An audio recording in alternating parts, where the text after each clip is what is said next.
Hello and welcome to a very belated album pickups for, May 2019. And it's been a good month for album pickups this month. There was a lot of jazz in the last video and there's a whole lot more jazz in this video. Plus a little bit of metal to add in there as well. So let's start with the order. So if you remember, last time I said I found a second-hand record and CD shop that had a load of really good jazz in it, and I've gone back for seconds and I got myself a load. So let's go for it. So last time I was able to find a couple of Brecker brother albums. I've been looking for some of those for ages, and I went back and found a couple more. Well, I found one more. So this is Detente, is how I believe it's pronounced, which is one of the Brecker brothers. I think it's one of their late 70s albums.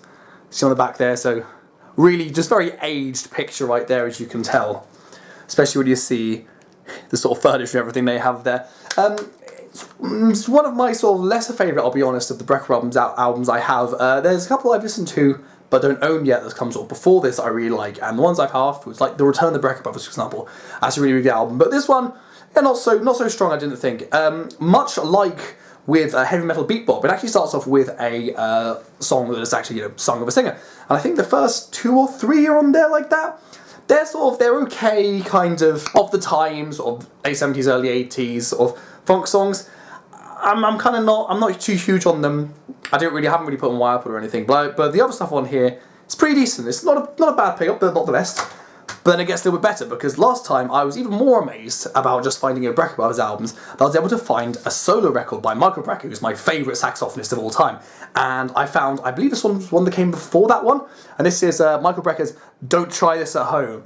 And now this really picks up the pace quite a bit. This is in my opinion, much better album. Typical Michael Brecker stuff, mentally long, crazy sax solos, going off the charts a bit here. It's brilliant, really great jazz stuff. It's quite good. I like it.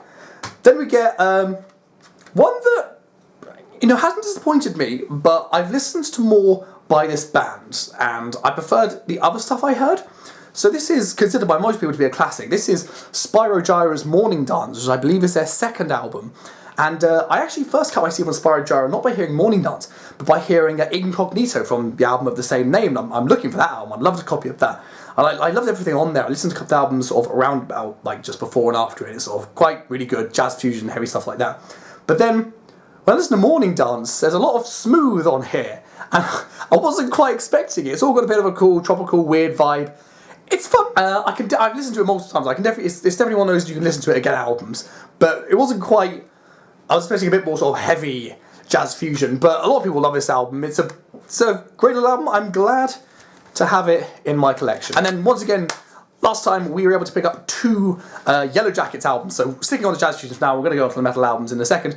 And before that anyway, the only album I'd had by them was I was able to track myself down a new copy of their debut album, the self-titled Yellowjackets album. And I think I was able to pick up, what was it? It was Greenhouse and it was The Spin.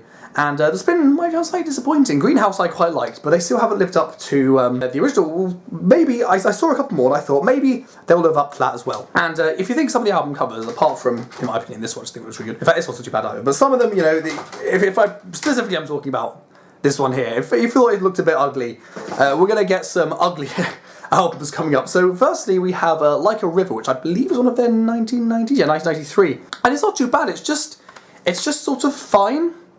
I'm happy to have it in my collection. I'm always love having more Yellowjackets, so I really like how they improvise, but it still hasn't quite lived up to the debut album yet. And unfortunately, neither does this next one, which also has one of the ugliest album covers I think I've ever seen. And I give you a warning beforehand.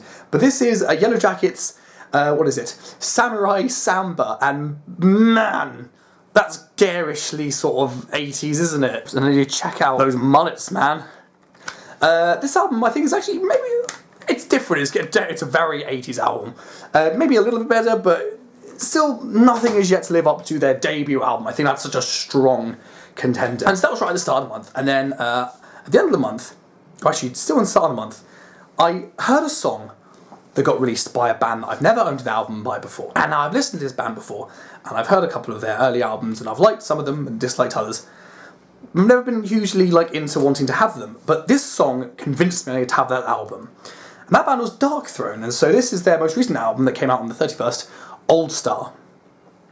Really cool album work on that, I really quite like it. And you've got Nocturno, Colto, and Fenris on the back there, the 2 members of Darkthrone. So that song was Hardship of the Scots, and I heard it once and had that riff hooked in my head for so long that I went and actually just learnt the song on the guitar.